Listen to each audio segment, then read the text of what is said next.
So last session, we left off with the Everglades and the Miccosukee Tribe case and the fact that the EPA adopted a unitary waters rule as part of its water transfers rule. Okay, so water transfers rule, unitary water policy, which basically says that when water is transferred from one sort of subunit of water to another, from one water sort of sub-body to another, and nothing is done to it. I mean, it might go through a conduit of some sort, a pump, a pipe or something, but there's nothing added to it. Even if that water is polluted, it is not a discharge of pollutants into waters of the United States. So that's the rule that the EPA adopted in, I believe it was 2008. It has been challenged. There were some lower court rulings, some federal district court rulings that invalidated the rule, but the appellate courts have reversed those trial court rulings and have deferred to the agency using Chevron deference. Okay? So what had happened is the trial courts had said the Clean Water Act is ambiguous. Okay, step one of Chevron, right? Clean Water Act is ambiguous, but they said, that the agency's interpretation was unreasonable.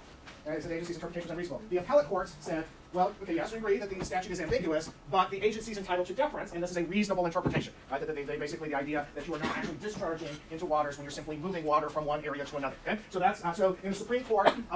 Declined to take the Second Circuit, the last case on it was a Second Circuit case, and so now it's pretty uniform across the country now that the unitary waters policy for water transfers is the interpretation by the EPA, so that's been upheld. Okay? So, little Chevron deference going on there. Part of what's going on with that unitary waters issue is, I mean, certainly addressing the question about what constitutes a discharge of a pollutant, but it also starts getting us thinking about what counts as waters of the United States. So we briefly touched on that earlier with the Clean Water Act, but we've been sort of holding off at really addressing that because the issue comes up very intensely in the area of wetlands. So one of the things that the Clean Water Act does is it aims to protect wetlands from degradation and development, because development of wetlands is the addition of dredge or fill material to waters of the United States if the wetlands are considered waters of the United States. And so that's the question, is which wetlands are. This is Section 404 of the Clean Water Act, and there's an entire regulatory scheme embedded just in Section 404. And the authority, primary authority, unlike the rest of the Clean Water Act, the primary authority is in the U.S. Army Corps of Engineers. U.S. Army Corps of Engineers, because the U.S. Army Corps of Engineers was historically the agency charged with dealing with dredging of waterways, of waterworks that were building of docks and marinas and that kind of thing along our waterways. And so they have primary authority. The EPA has secondary authority, and as you will see, it includes the potential to veto, the authority to veto a permit that has been issued by the Army Corps of Engineers. The whole point of 404 is to address a serious problem in the United States, which has been the historic loss of our wetlands. And so here's some pictures. These are the shorelands near the Great Salt Lake in Utah. I'm not exactly sure where this is. I think this is in the northeast. This is out at the parklands of Floyd's Fork, right beside the walking trail, and this is the Florida Everglades. This gives you a little bit of a visual of freshwater wetlands, so you can see rivers and streams, ponds, bogs, swamps, marshes, wet meadows, and vernal pools. A variety of different types of wetlands. It is not, I want you to sort of get a feel for the fact that there are various types of wetlands, but you don't have to master this. This is this is really more ecology and hydrology than it is law, but I want you to get a feel. This actually comes from the US EPA, and I think actually the Army Corps of Engineers has a publication similar that identifies the various types of wetlands. But when we talk about marshes, right, so that is a variety. You have tidal or coastal marshes and non-tidal with freshwater and wet meadows and that sort of thing. Swamps are yet a different type, bogs, and then fens. Fens, by the way, are what makes them different is that they are the water comes from springs, from groundwater, bubbling up. So all the way, all the way back from the early history of our nation, wetlands were viewed as something bad, where they were sources of mosquitoes and malaria, and they interfered with productive use of land. Right? I mean, they were wet and swampy, and they had all sorts of dangerous things living in them, snakes and whatnot. And they also were fertile land that could be turned into farms that could be developed alongside rivers and streams and lakes and that sort of thing. And so in the early part of our nation's history, in the sort of colonial and early republic period, you actually might forfeit ownership of your land to the government if you did not fill in wetlands. Okay, so there were actual property forfeiture laws, right? So we have all this sort of theory about private property rights and the intent of the founders and blah, blah, blah, blah, blah. But really, at the time of the nation's founding, private property rights were more vulnerable, because if you didn't do certain things that served the public benefit, you could actually just plain lose your property to the government. And that included these forfeiture laws for failing to fill in wetlands. And they viewed wetlands as being bad. And so there's this case from 1900, U.S. Supreme Court case, Levy case, where it says that the police power is never more legitimately exercised than in removing the nuisance of wetlands. Okay? So that wetlands were viewed as a nuisance. Okay? Now, we know, so this you'll get almost a century later, the Supreme Court says, well, actually no, this is the Seventh Circuit, but the Supreme Court thought into this as well, in Hoffman Holmes, that wetlands are not nuisances. They're incredibly important to human beings, to wildlife, to ecology, to society, to our economy. Wetlands promote biodiversity, so most of our fisheries, most of the part of our economy that is based on fishing at all, depends at its core on wetlands. This is where the food chain starts. And so if we don't have wetlands, we don't have fish, we don't have the whole food chain itself sort of falls apart. Okay, so wetlands are very important in that respect. And that's not I can't remember the number off the top of my head, but zillions of dollars to the economy. Okay? But more broadly, biodiversity generally. Migratory birds depend extensively on wetlands, all sorts of species. Wetlands filter pollution. They store carbon, so they're actually important carbon sinks for the purposes of moderating climate change. So when we get to talking about climate change, we're talking about causes, and then we also want to talk about things that can be done, obviously reducing our emissions of carbon to the atmosphere is one part of it, but also increasing the amount of sequestration of carbon. Sequestration means that we're storing carbon. Okay, so trees do that, but wetlands play a big role. By the way, you probably, hopefully noticed this earlier, prairie grasslands also sequester carbon. Okay, so just to point that out from our earlier study.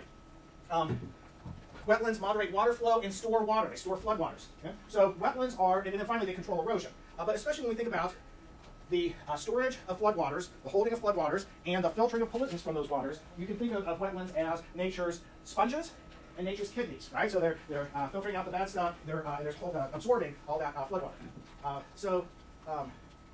And actually let me just point out while we're here that, when we're talking about it, that obviously the breaches of the levees around New Orleans during Hurricane Katrina caused the flooding, but one of the major reasons why those levees were under such great stress was the loss of those coastal plain wetlands in and around the New Orleans area, which meant that you had reduced the amount of water storage that nature was providing in that area, right? So nature normally provides for the floodwaters to be held that way. That doesn't mean there's not going to be any flooding, but you won't have that kind of intense flooding that we saw, but we lost a lot of those.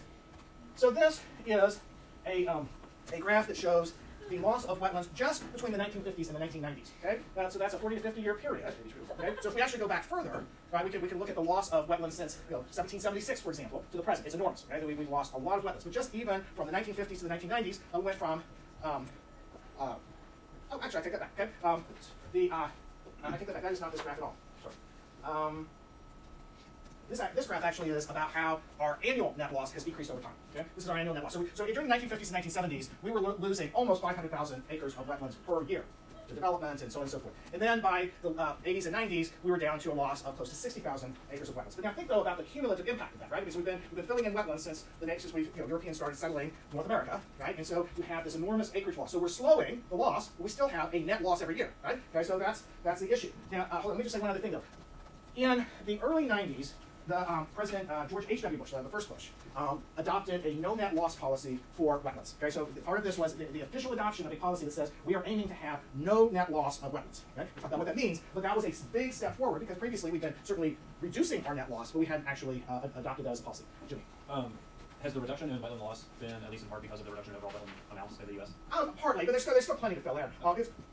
It's actually really, in large part, due to the Clean Water Act. Okay, so this is one of the things that we can talk about. To what extent does the law actually have any impact? And I think the bottom line here is that if you think that the Clean Water Act is going to ensure that we protect all of our wetlands, that we don't have any net loss of wetlands at all, etc., you are way overly optimistic, right? You have too much faith in the law, because that is not true. On the other hand, if you are the pessimist and you say, oh, this doesn't have any impact, this is just a bunch of regulations that don't actually protect the environment, they just create this sort of bureaucracy, or we're allowing too much development, and it's just we're still losing all the wetlands just as we always were. That's not true either. Okay, so in other words, we have seen improved practices, and yet we also continue to see wetland loss. Okay, so it's both and. And by the way, side note, I just got something a few days ago about a species, and now I can't remember what one it was, so I apologize, but it has come off the endangered species list because it's a success story. It's actually been recovered. Okay, so that's the glass half full.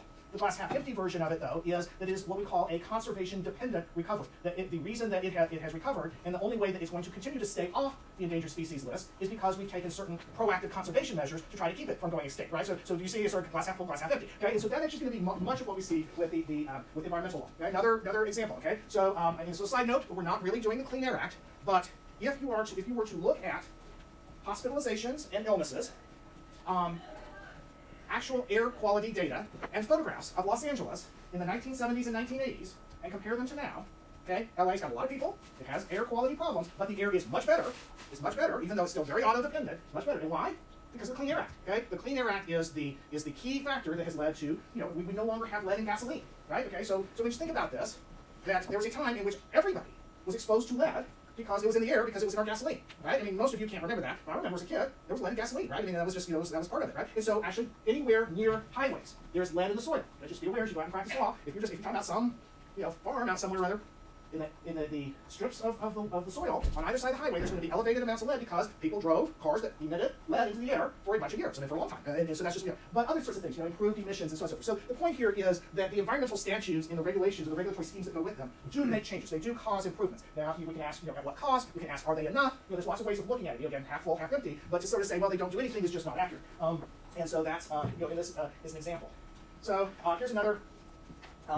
Here's some more information. So we actually, from 98 to 2004, had a net gain of 191,750 wetland acres, but then from 2004 to 2009, we had a net loss of 62,300 acres. Some of that had to do with Hurricanes Katrina and Rita, which caused more than 130,000 acres of wetlands to be lost. Okay, so the destruction of the structure of the wetlands from the hurricanes. Okay, so what that says is if we had not had these major hurricane losses, we would have actually had a net gain. How's that happening? It has to do with restoration. Restoration activities. We are creating new wetlands and we are restoring degraded, non-functioning wetlands to some sort of function. Okay? And that's what's going on. And so that's a positive thing. However, there's a sort of a cautionary note here about those hurricanes. You know from discussions that we've already had that we are going to see more and more destructive major hurricanes. Well, that's already happening. We're well past Katrina and Rita, and we've had other losses of wetlands, right, and so forth, because we have these major hurricanes. Climate change will change this dynamic. It will interfere with our efforts to have net gains. Another sort of problem has to do with the fact that this is just all about quantity of wetlands, the amount of acres. When we actually talk about wetlands, what wetlands do for us, their function or their value is much more important. Okay? And so that's one of the challenges here, is that we're not really measuring whether these wetlands are producing the kinds of functions and values that the wetlands we've lost did. Okay? So what happens is we have these natural wetlands, these nature-created wetlands. We build or develop or fill them in, and to offset that, to mitigate that loss, we create new humanly created wetlands. And in general, there are two characteristics of the newly created wetlands that usually, not always, but usually make them less useful. One is that they are in locations that are different than the ones that we developed or have lost, right? So the newly created or restored ones are in other locations. So one of the things we know in Florida, for example, is you have all these losses of wetlands along the coast, which have really significant benefits in terms of protection against hurricane, storm surge, erosion, etc. And instead, what we have is the offsetting, the mitigating wetlands are inland, okay? And so they don't, they're still valuable, but they're not as valuable. They don't produce the same kind of functions. The other thing, so that one is just location. The other is that in general, human-created wetlands fail at a greater rate. So yes, we might have those acres, but 10 years from now, those wetlands may be non-functioning or poorly functioning. They may have failed. Why? Because it's very hard to create something that nature created, to make it work the same way, right? Okay, so one of the sort of classic examples is a study with a couple of my students and some other researchers of the Anacostia River watershed in Washington, D.C. and Maryland. And that was a highly degraded urban watershed tied up with a lot of social justice and racial injustice issues, with slavery and segregation and the use of urban renewal to drive out low-income black people from their neighborhoods and develop it up. And so it also included, among, with that, a lot of development of the wetlands and a lot of pollution, industrial pollution that ended up in the waterway. Okay? So it was toxic to come into contact with the Anacostia at one time, and they had the most fish cancers of any waterway in the United States at one time. Okay? So it's really polluted. Over time, there has been a massive cleanup, and many of the efforts to engage the low-income and African-American neighborhoods have been tied up with the whole idea of conservation and restoration. So a lot of restoration activities, a lot of planning and protection and cleanup and so forth. And so one of the things that came about as part of that planning process, so watershed governance, which we're going to talk about on Wednesday, was that they decided to restore these historic wetlands in the D.C. area on the Anacostia. And their first efforts failed miserably. Why? Because the river itself is so much more shallow than what it was in 16 whatever or other when some British explorer sailed down it or whatever, right? So historically there was much more water depth, which then meant that the soils were different, right? And so now you have all this sediment that has come off of all these tobacco farms throughout the 1800s, and then all of these sort of toxic soils and toxins in the soil that came off from the industrial development and the suburban runoff and all that kind of stuff. And you have all that, and it's made the river shallow, but it's also changed the dynamics of those wetlands. You can't just plant the same stuff. You can't just add, add water to the land and make it work the same. So what they've had to do is step back and redesign the wetlands to be something other than natural wetlands. Whether you call them restored or not, they're not retro, right? You're not going back to something that used to be, because it's simply not humanly possible to recreate what was. Okay? You cannot recreate what was. So you have to create a different kind of wetland that will function under the circumstances. Okay? So your choices are something new that works, or an attempt at a retro, sort of a retro wetland that fails. And those are the two options. And so that tells us that, for one, allowing wetlands to be destroyed ends up producing overall a net loss in function, even if we end up mitigating the acreage loss. So Section 404 then regulates wetlands, protects wetlands and fills wetlands, and there are sort of 5 issues or 5 processes that happen. First is what's called the delineation process. Is your particular land a wetland? And under the statute and the regulations, that is determined by its hydrology. So how much water. And the basic rule is if it holds standing water for at least 10 days out of the year, then that is, you check the hydrology box, okay? So that satisfies that particular element. Then you look for hydric soils. What are hydric soils? They are certain kinds of soils that tend to occur in wet conditions. Okay, so there's certain kinds of soils that qualify and so if you find that the soils are hydric soils, check that box. Third is hydrophytes, or hydrophatic vegetation. Okay, this is water-loving vegetation. Certain kinds of plants tend to grow in these kind of soils, these kind of conditions. And once again, what are we talking about? Wetland, right there, it's land, but it's also water. And it's both, right? And so we're looking for what kind of vegetation goes there. So if you have that, you check that. So the land, so let's assume that you have 200 acres of land and that you want to develop. Well, the wetlands, I mean, your land might not have any wetlands. Your land might be entirely wetlands. Or the delineation might show that certain parts of it count as wetlands and other parts do not, right? Some are dry, some are elevated enough that they're not wet enough of the year, and so forth. Okay? So generally, what's going to happen is that the U.S. Army Corps of Engineers is either going to do the delineation, or they are going to have to be satisfied with your expert scientist's delineation. In other words, they want to make sure that if you went and paid for your own study of the property, that your expert scientist has properly delineated the land. Secondly, for those lands or those parts of lands that are indeed wetlands that meet these regulatory definitions, are they subject to federal jurisdiction? This is what's known as a jurisdictional determination. What kind of wetlands, and is there some connection, as we're going to talk about, to navigable waters in some way? So that's jurisdictional determination. Third is there going to be a discharge of a pollutant? If we're planning to develop it, if we're planning to put anything in it, okay, it will be a discharge of a pollutant. Okay? So we're not talking about just toxic chemicals, right? You're not the chemical company spewing stuff out into the wetland. We're talking about really anything that you're adding to the land will count as a discharge of a pollutant. Fourth, is a permit available and according to what standards and processes? So this is the Section 404 permit, sometimes called the Section 404 dredge and fill permit. Okay? And we'll go into the standards and processes. And the final step is, can a citizen or citizen group sue the government regulators and the polluter for alleged violations of the Clean Water Act? What will be the standard of judicial review? What remedies will be available? So let's look at the regulation. So addition of dredge or fill material into waters counts as subject to 404. Okay? The draining of wetlands by itself is not regulated by 404. Okay? So draining of wetlands by itself is not regulated by 404, but there is something called the Swamp Buster Act. Okay? It's one word, Swamp Buster, and that is if you're a farmer and you get certain federal support under various farm bills and so on and so forth, you are prohibited from draining wetlands, okay? Because as a condition of the federal financial support that you get. Okay? That's called Swamp Buster. So 404 itself doesn't prohibit it, but the Swamp Buster Act may condition your federal financial support on you not draining wetlands. If you go in and you sort of dig up the wetlands as part of trying to drain it or whatever, okay? In general, you come in with a bulldozer and you lift some of it up and you deposit it back. That is the addition of a pollutant, okay? So that's redeposit. But if it's incidental fallback, okay, so you're taking stuff out, say you're taking some water and soil out, and you're not putting it back in, there's a little incidental fallback from the machinery, okay, that is not the addition of a pollutant, okay? And don't worry about the Tulloch rule in these cases. This is actually from the time when we read those cases and so forth. The main point here is that the courts have required the EPA to draw a line. They said incidental fallback is not what Congress meant when they said addition of a discharge, but redeposit is. And the agency has to draw some line using its expertise and considering all the relevant factors of the evidence and so forth. There's some limited exemption for the plowing of fields. Okay, basically the plowing of fields is a limited exemption. So the basic structure here of 404 permitting is, first of all, the wetland, you do the delineation, the jurisdictional determination, then you determine if the activity is regulated, if the landowner or developer then applies for a 404 permit, and they have to define the purpose of their project. What we're going to see is that definition is really important. If you're a lawyer and you're working with somebody who is going to apply for a 404 permit, you are better off, and your client is better off, if you start working with them before they ever apply, so that you can help them define the project's purpose in a way that will help them get their permit. Okay? So how the project is defined is terribly important. We'll see that in just a second. Then you look at the impacts of the project on wetlands and waters of the United States. So not only the wetlands themselves, but their impact on any interconnected or interdependent waters. So like if this means the filling of this wetland is going to be more pollution in the stream several yards away, then you look at those kind of impacts. And those include cumulative impacts. There's going to be a lot of development in the area. We look at the, hey, we've got 10 different residential subdivisions going on. We're going to look at all of those impacts. Then you have to assess alternatives. Are there any practicable alternatives with less adverse impact on the aquatic ecosystem? Are there any practical alternatives with less adverse impact on the aquatic ecosystem? If so, you cannot get a permit. Okay? If so, you cannot get a permit. And but there's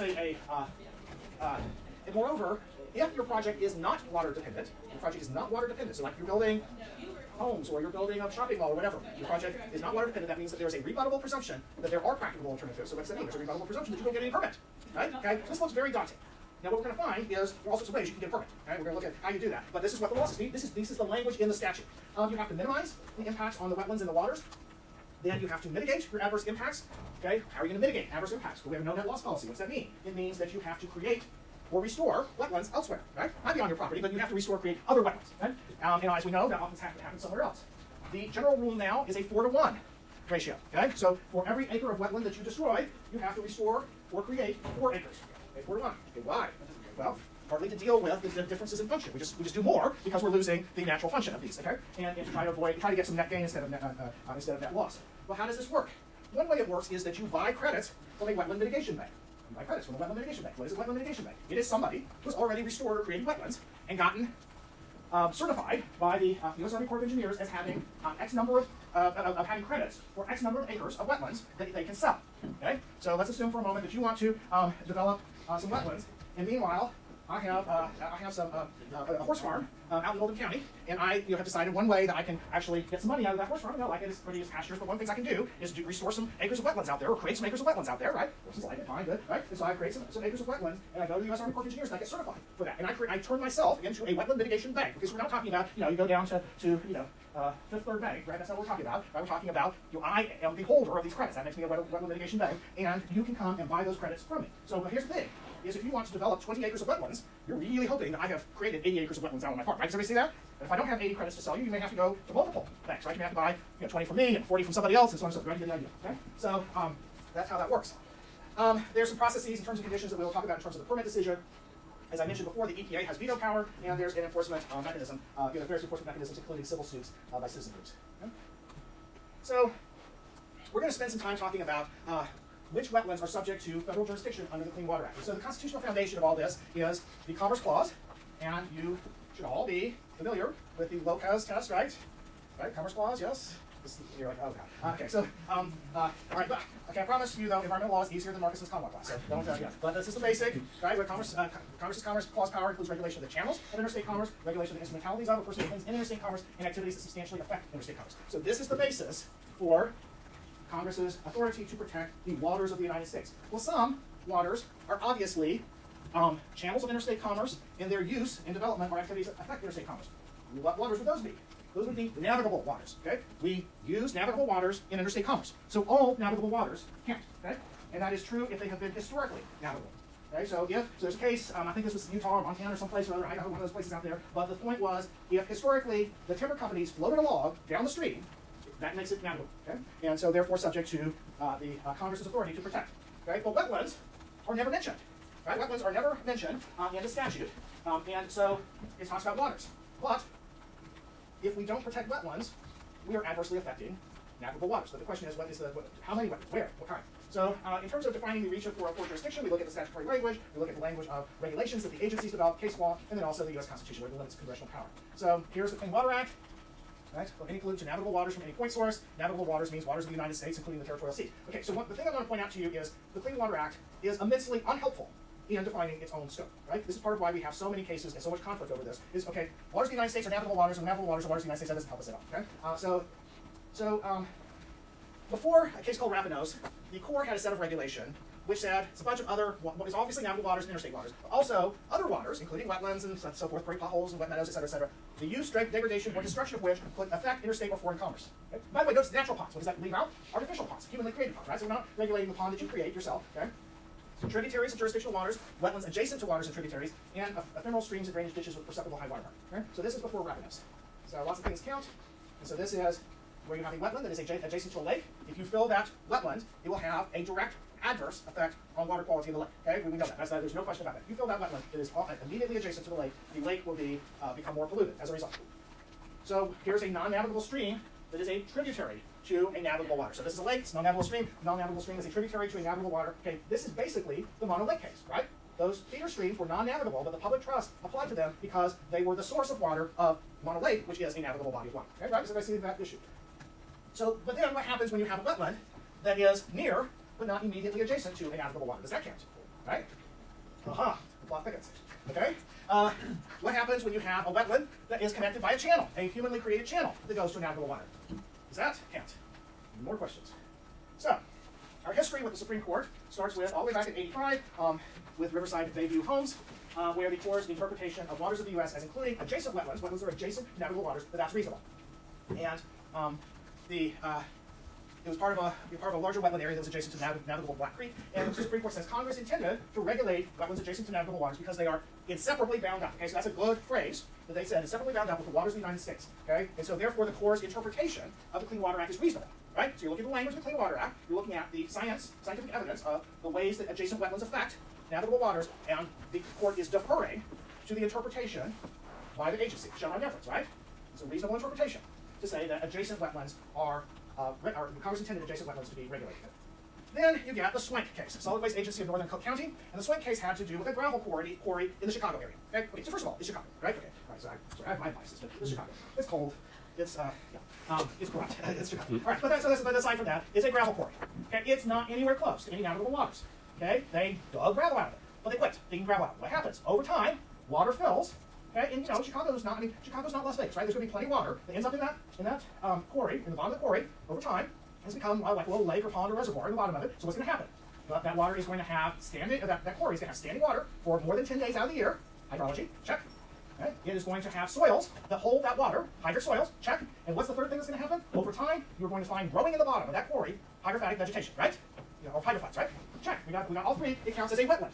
But is it subject to federal jurisdiction? Okay? And so the Army Corps of Engineers says yes, because part of what we're doing here is implementing our authority under the Migratory Bird Treaty Act. Okay, so now we've got the international treaty power and so forth, and there are interstate and international migratory birds that are flying around and they're looking down at this gravel quarry and saying, "Hey, I'm going to come down here and eat some whatever grubs or whatever's in the water, or I'm going to hang out there, I'm going to nest there, I'm going to bathe there, drink water, whatever." Okay, so it's being used by migratory birds, and the Supreme Court says, "Nice try, kiddo." This is of course not. This is not navigable waters. Okay, the gravel quarry is not waters of the United States. It is beyond Congress's intent to regulate under the Clean Water Act this isolated gravel quarry that has become wet. Simply because some bird might look down and land there. Okay, so that's not enough. And they said it was a significant nexus between the wetlands and the navigable waters that informed our reading of the Clean Water Act and Riverside Bayview Homes. So that starts giving you some sense of where they're going. Okay? So now we go to Rapinos and Carabel. This is 2006. So companion cases. And Rapinos is a developer who filled 54 acres of wetlands without a permit and in defiance of an order from the Corps and a cease and desist order from the state. So this they got into a lot of conflict and so forth. And there were 3 sites that had wetlands that bordered on or had a surface hydrological connection to the Pine River, which was non-navigable, or other non-navigable tributaries of navigable waters. And so the Corps says, hey, the wetlands don't need to be directly adjacent to the navigable waters, they can be adjacent to a tributary.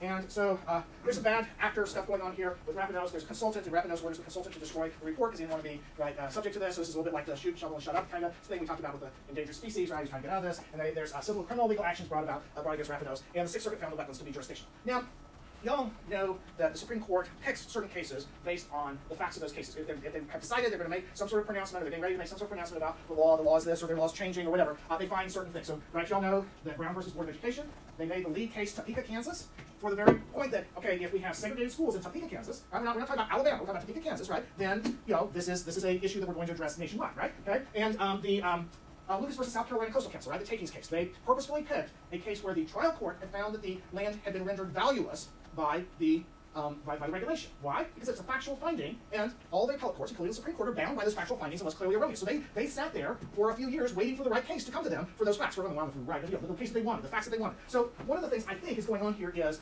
Rapinos has been criminally charged for violating Clean Water Act. Okay, so I think part of what they're saying is, hey, you might go to jail for developing your wetlands that are not adjacent to navigable waters. Can the Corps do that? So Carabel was a little bit less salacious case. There was but the facts here are the wetlands were physically proximate to but separated by a berm from a tributary to a navigable fact water body, and the navigable fact water body is about a mile away. And there's a ditch. Okay. So here's picture one of those scenarios. So here's Rapinos on his property. That's the wetland. Right, that's an overview of Pine River. So you see the Pine River there is non-navigable stream. This is where Rapinos is developing. So right, we're no longer talking about the gravel quarry, right? I mean, so this is development right along this stream, which is going to end up in a navigable water. And this is where he dredged the ditches and filled the wetlands, and this is drainage ditch, and this is Carabel's wetlands. Okay. So what was the outcome? So it was 4-1-4. Okay. And so Scalia, Roberts, Thomas, and Alito were the plurality. Kennedy was the concurrence, and Stevens, Souter, Ginsburg, and Breyer were the dissent. Okay. So plurality. Do they say wetlands are waters in the United States only if the adjacent channel contains a relatively permanent body of water, okay, so no intermittent or ephemeral flows, and that is connected to traditional interstate navigable waters, and the wetland has a continuous surface connection with that water, making it difficult to determine where the water ends and the wetland begins. And so that is that's what the Supreme Court, the plurality says that Congress intended in terms of wetlands that count as waters of the United States. So basically they're saying you have to have some continuous surface connection to waters, to navigable waters. Okay, so they say, hey, seasonal rivers count. Streams, rivers, or lakes that might dry up in extraordinary circumstances, such as drought, count, but intermittent or ephemeral flows in channels do not count. Well, not going to be wet meadows, storm sewers and culverts, directional sheet flow during storm events, drain tiles and dry areas in the middle of the desert. Justice Kennedy is the swing vote here. And Kennedy concurs in the judgment of the court, and we define waters of the United States as waters that have a significant nexus to traditional navigable waters, and significant nexus means the ability to affect the chemical, physical, and biological integrity of traditional navigable water as determined on a case-by-case basis. Okay? So remember I told you that the purpose language about the intent to restore and maintain the chemical, physical, and biological integrity of the nation's waters, okay, that has legal significance, and lo and behold, here it appears in Kennedy's significant nexus test. Okay? And that is regardless of whether they have a direct surface connection, regardless of whether they're adjacent. So Kennedy says we've got to do a case-by-case analysis to determine whether these wetlands have a significant nexus in terms of the ability to affect the chemical, physical, and biological integrity of navigable waters. Okay? So what he's saying is, if we fill these wetlands, what kind of impact is this going to have on navigable waters? And that should be the focus, regardless of whether there's a direct surface connection, regardless of whether they're adjacent. Stevens, Ginsburg, Souter, and Breyer would defer to the agency's interpretation under the Chevron doctrine, and they basically reject both Scalia and Kennedy's interpretations. So they remand the cases, okay, typical approach. And what happens for several years after this is that there's enormous confusion over federal jurisdiction and which legal standard to apply. So one of the things that goes on for a while in federal district courts and federal appellate courts is, do you apply the Scalia test or the Kennedy test, or both? Right? Do you have to have some direct surface connection? Do you look for the significant nexus, or if it needs either one? Is that right? I mean, so you've got three options, right? The courts are all over the map in terms of what they're deciding. Okay. Now think about this, right? For our problem, you are representing the Kentucky Farm Bureau. What do Kentucky farmers think about this enormous uncertainty? Right? They hate it, right? They hate it, right? I mean, they don't want to be regulated, but the uncertainty about which rule applies, how the court is going to determine this, whether if the court does one thing, will they be successful if they sue, whatever, right? And even more so for developers. The developers hated it even more because time is money for the developers, right? They're eager to move, and having all this uncertainty about what test you can apply to determine jurisdiction, right? Jurisdictional determination was a problem. So, and there's a lot of conflicting decisions. So one of the things is, the agency eventually creates a guidance and so forth.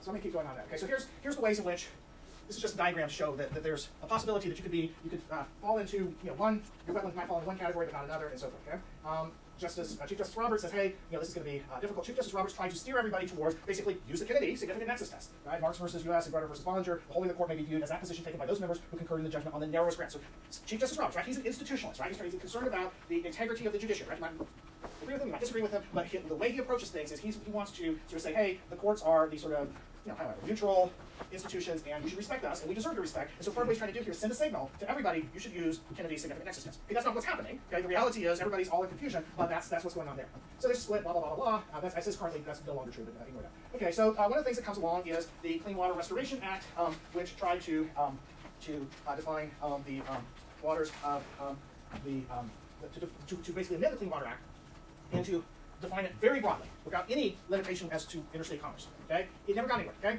so the best that happened is I think it got out of the House committee, but never even made it to the floor of the House of Representatives. And by the way, this is happening during the first 2 years of the Obama administration, when the Democrats controlled the House, the Senate, and the presidency, and it never got anywhere. Okay, so it tells you it's not going to happen, right? It's not going to happen. Right? Politics of it is not there, and there's some questions about whether, if you strip the Clean Water Act of any connection to the Interstate Commerce Clause, whether that is even constitutional.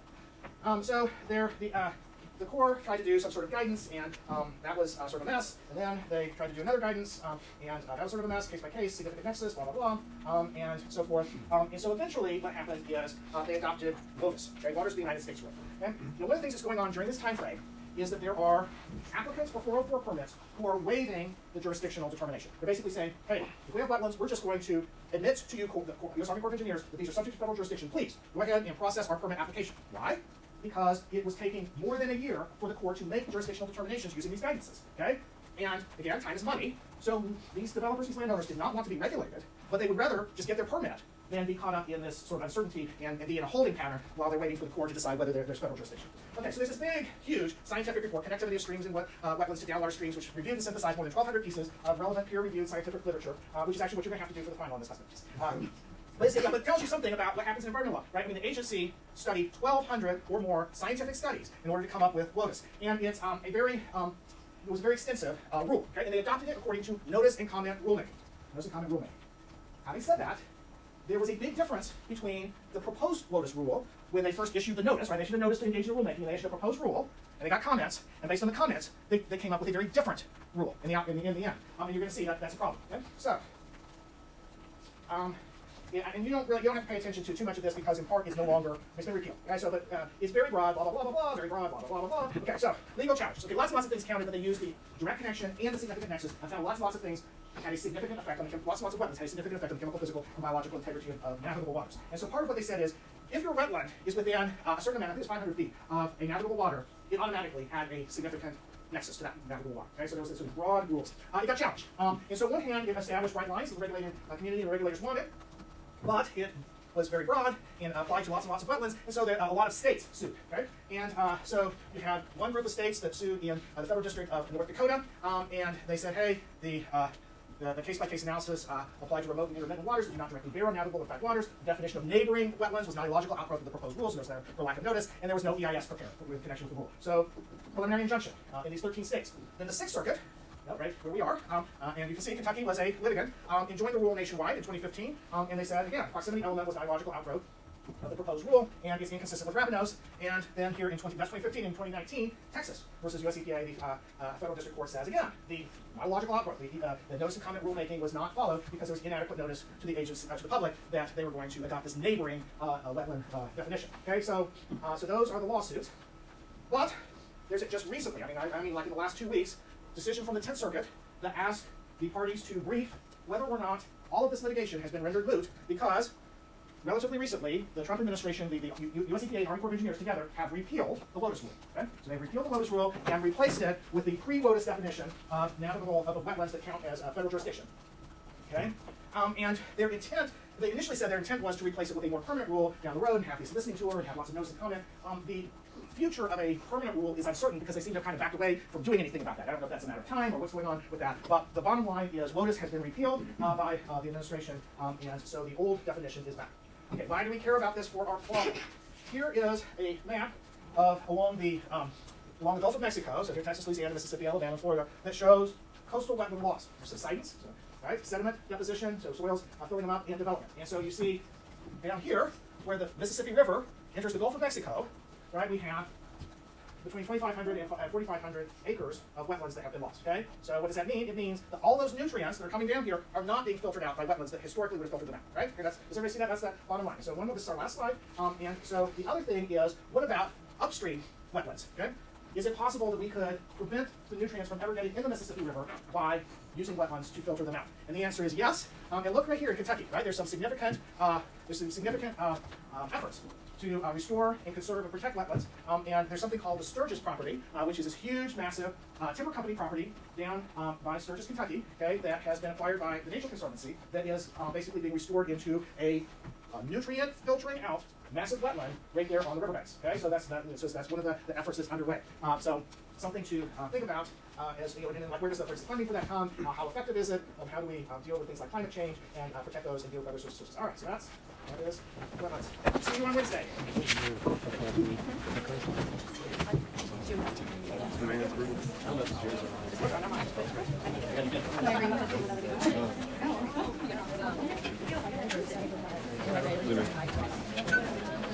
Looking at that.